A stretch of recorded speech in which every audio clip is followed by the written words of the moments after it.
bienvenue à cette deuxième édition de African Startup Conference. Nous sommes présents au cœur de l'événement au Centre international des conférences Abdellatif Rahal à Alger.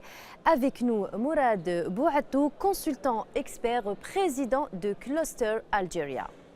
Bonsoir Monsieur Bouatou, merci d'avoir accepté notre invitation. Bonsoir Madame et merci pour votre invitation. Alors la conférence africaine des startups, l'un des événements les plus importants de l'entrepreneuriat, l'Algérie abrite cette deuxième édition avec pour objectif d'accompagner les jeunes porteurs de projets innovants et créer un écosystème favorable pour ces petites entreprises pour le paysage économique continental. Un commentaire.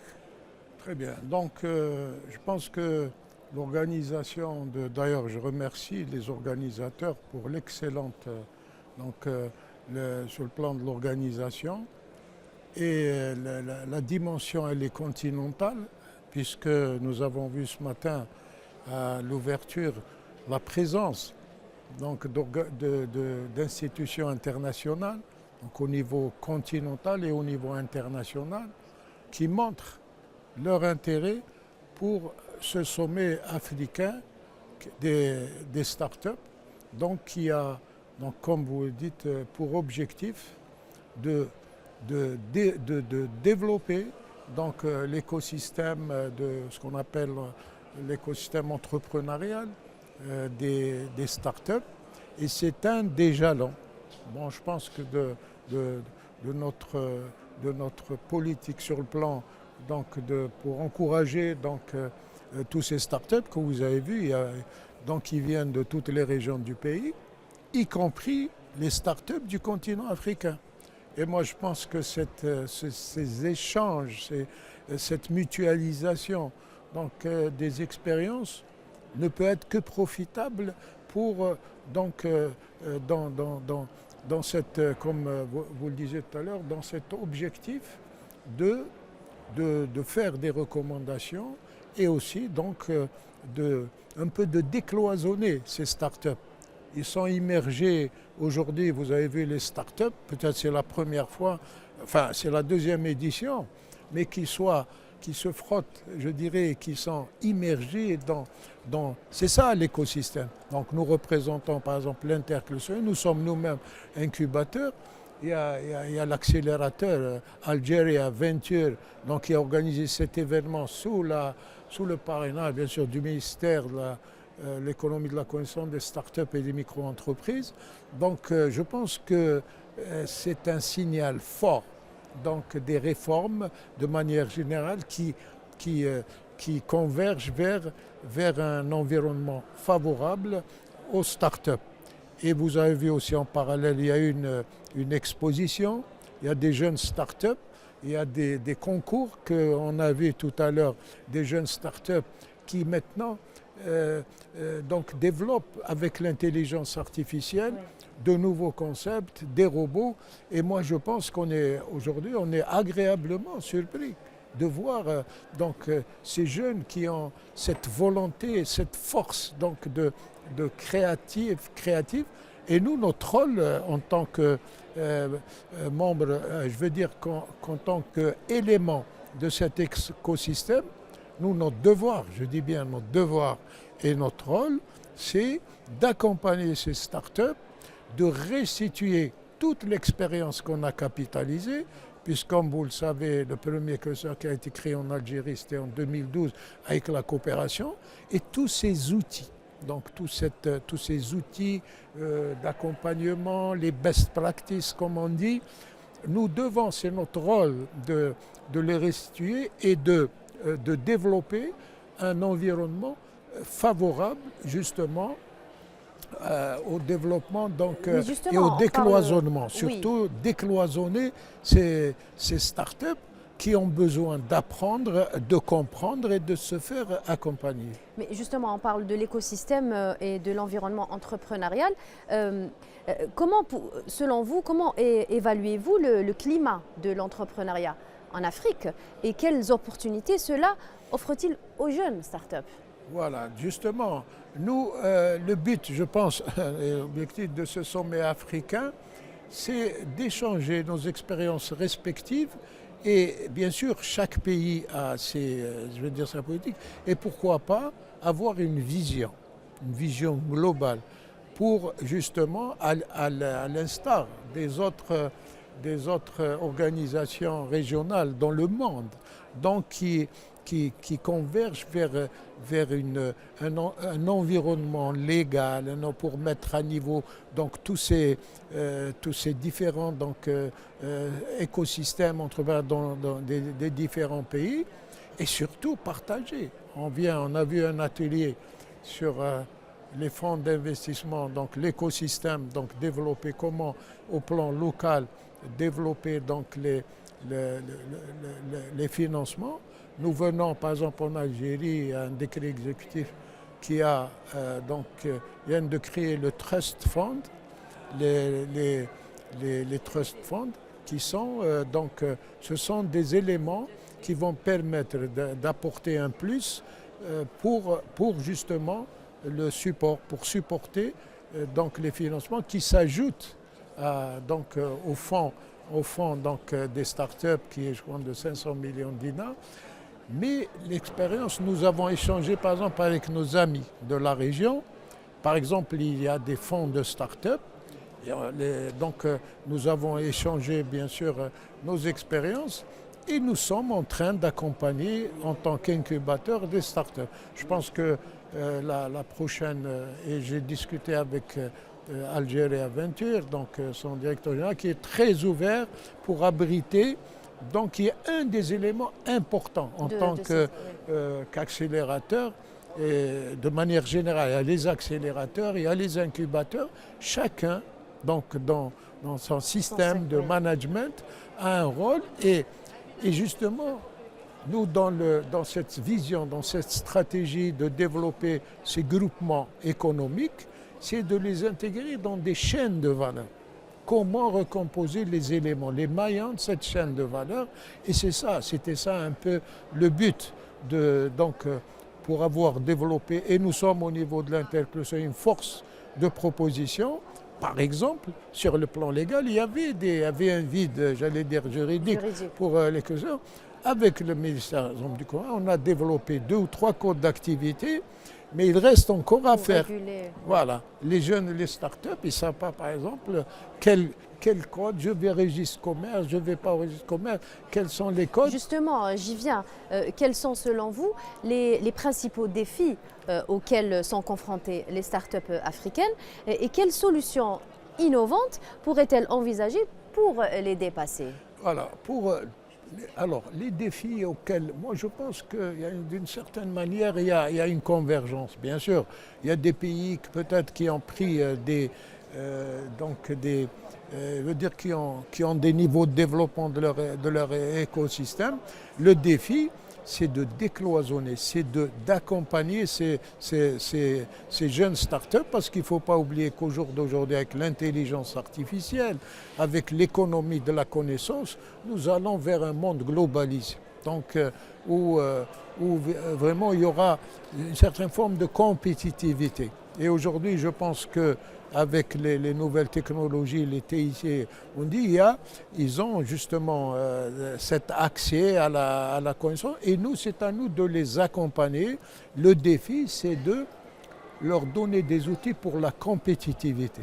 Parce que, comme vous le savez, et surtout, organiser des passerelles avec le monde économique, avec les industries par exemple, et leur donner donc la possibilité de ce qu'on appelle sortir de l'idée, parce que une start-up, ça part de l'idée, fikra comme on dit, et puis il y a tout un processus d'accompagnement jusqu'à la mise en marché pour qu'elle puisse donc se développer. Et là, c'est clair qu'il y a bien sûr des petits obstacles qu'il faille surmonter, et c'est pour ça que l'écosystème qu'on est en train de créer et chacun bien sûr a un rôle économique, c'est notre rôle justement de les accompagner et de leur donner des outils pour qu'ils puissent se développer. Et les défis, c'est ça.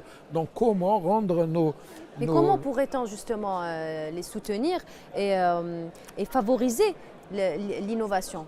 De quelle manière? Alors, l'innovation, vous savez que nous avons quand même un potentiel au niveau donc, des instituts, que ce soit l'INA, l'Institut agronomie ou donc les différents centres de recherche.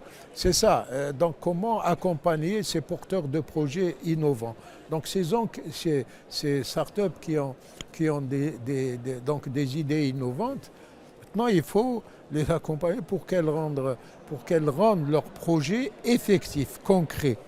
Et c'est là où nous devons organiser autour donc, des clusters, quand je dis organiser, mutualiser et surtout un partage de l'information. Leur ouvrir par exemple au niveau de l'information, des statistiques, des études de marché.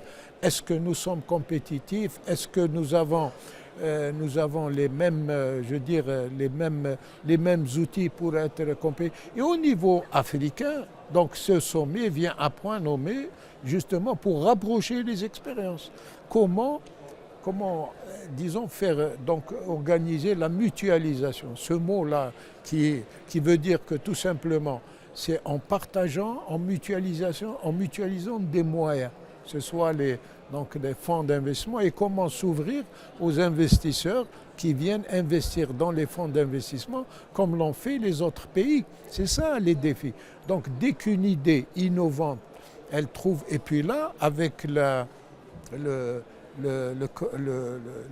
Trust Fund qui vient d'être créé, le cross-funding, on l'appelle, c'est justement créer les éléments, si vous voulez, de ce qu'on appelle d'un marché financier où les porteurs de projets innovants peuvent lever des fonds en présentant leurs projets, et il y a des plateformes maintenant qui se mettent de l'intermédiation entre ces startups et le marché financier qui vont les accompagner pour lever des fonds. Donc la titrisation des porteurs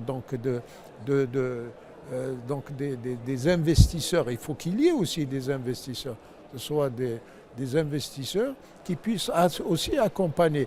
Il y a les banques bien sûr, mais il y a aussi, en parlant de l'écosystème, donc il y a ces cross-funding qui sont des fonds d'investissement qui peuvent accompagner les startups pour justement avoir les moyens. Il y a aussi des réformes qui viennent d'être appliquées. Il faut aussi l'accès au foncier. Donc la décision de confier à l'AAPI, l'ex-ANDI, le pouvoir, je dis bien, et leur confier cette noble mission d'attribuer de terrain, voire d'accompagner les investisseurs. Mais c'était ça un peu les difficultés qu'elle rencontrait.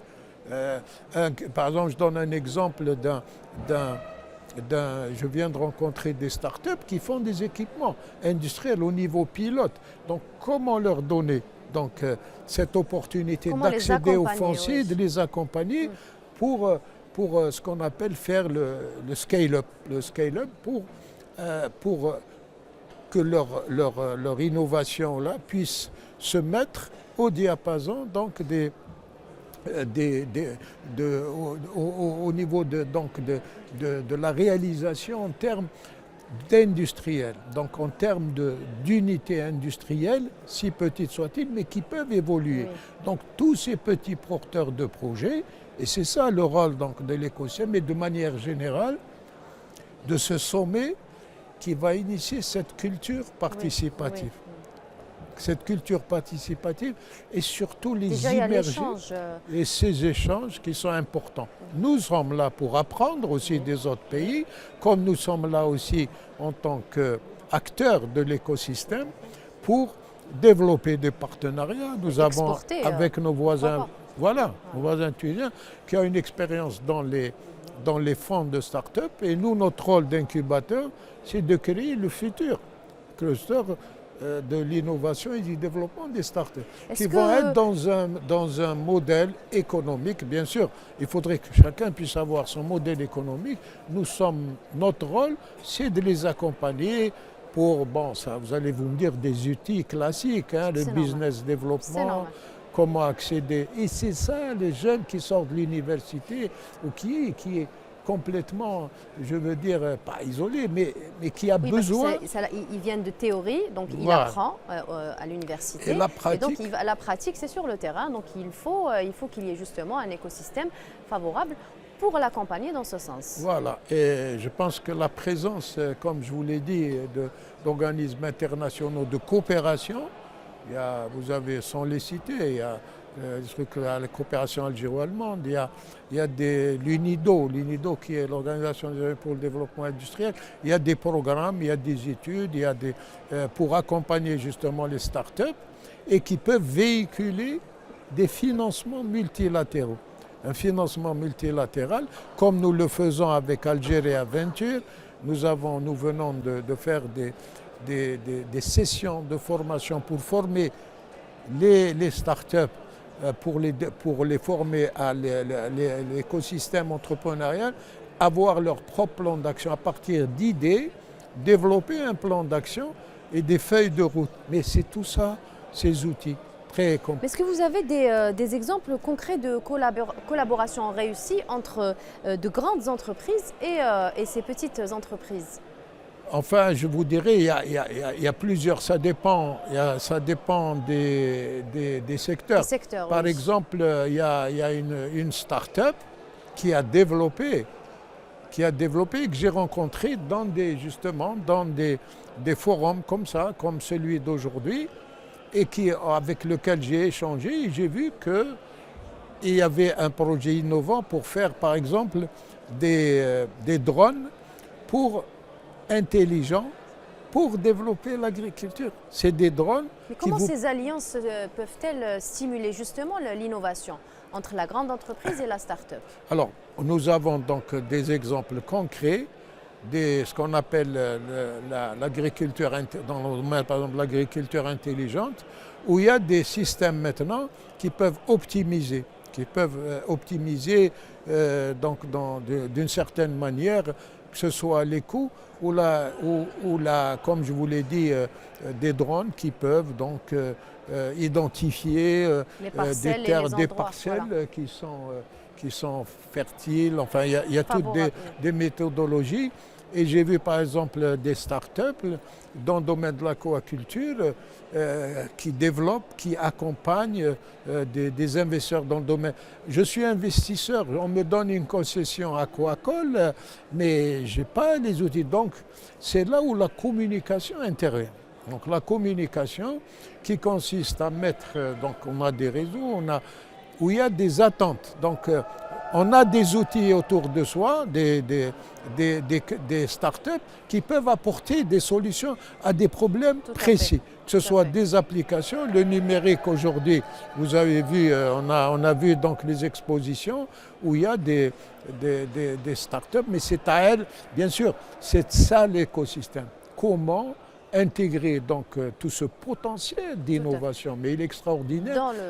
Dans l'écosystème. Voilà, Oui. comment les accompagner, ils ont besoin. Donc nous, notre expérience, avec notre rétrospective, avec plutôt notre recul et toute l'expérience qu'on a capitalisée, que ce soit dans le développement des questions ou avec Filaha Innov, je suis aussi membre.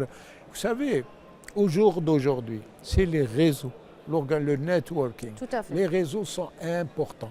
Il faut rendre l'information facile, il faut la banaliser. Quand Oui. je dis information, que ce soit au niveau des statistiques, il faut vraiment... Il faut vulgariser Voilà, tout l'information. ça, madame, c'est l'écosystème. Oui. Moi, j'ai besoin, par exemple, de faire une étude de marché.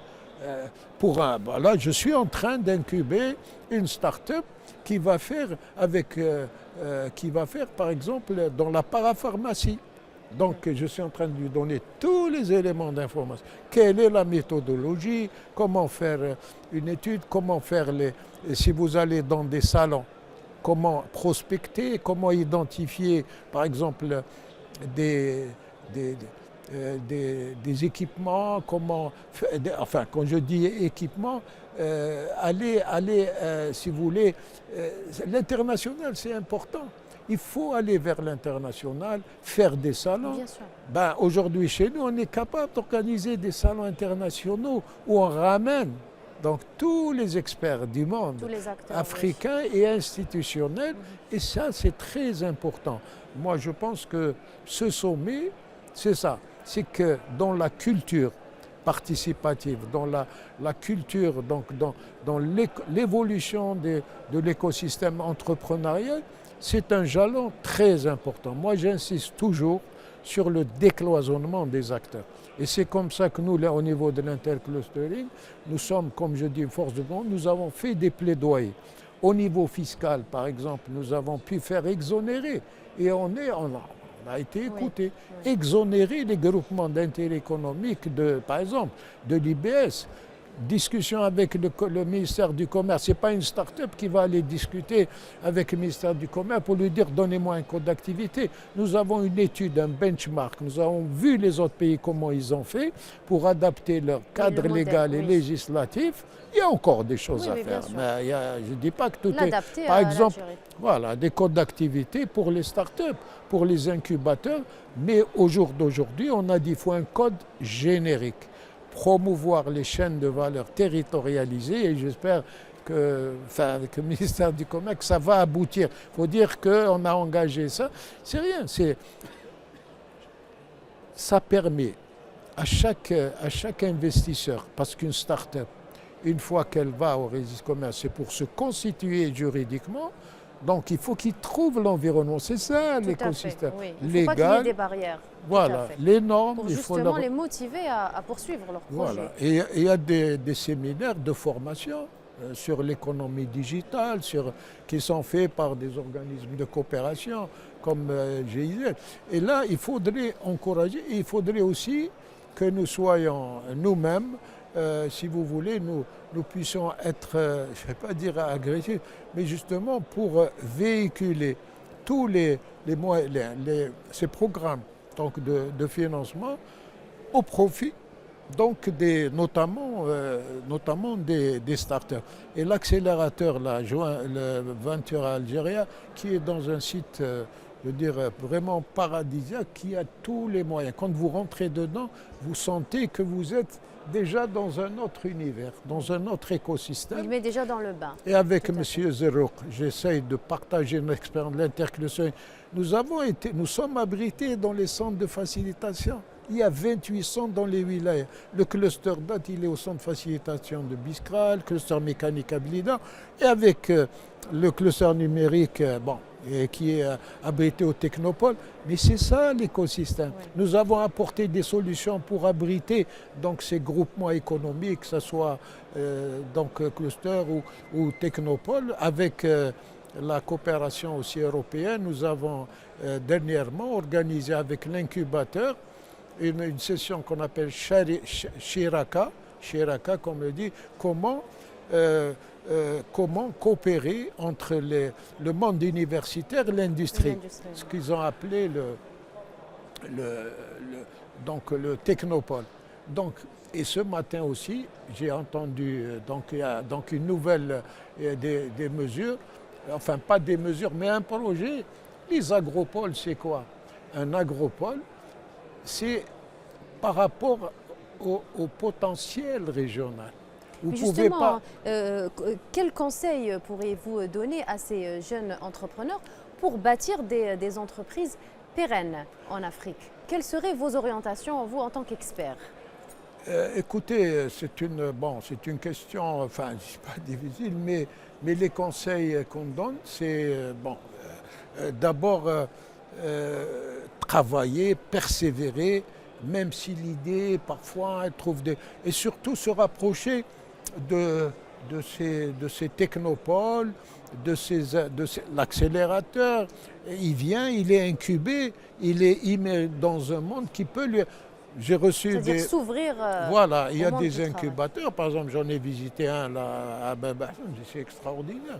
Il y a des jeunes qui travaillent, qui coopèrent et qui Et par les échanges, ils arrivent à trouver des solutions à des problèmes que les autres ont déjà solutionnés. Donc j'insiste sur une chose.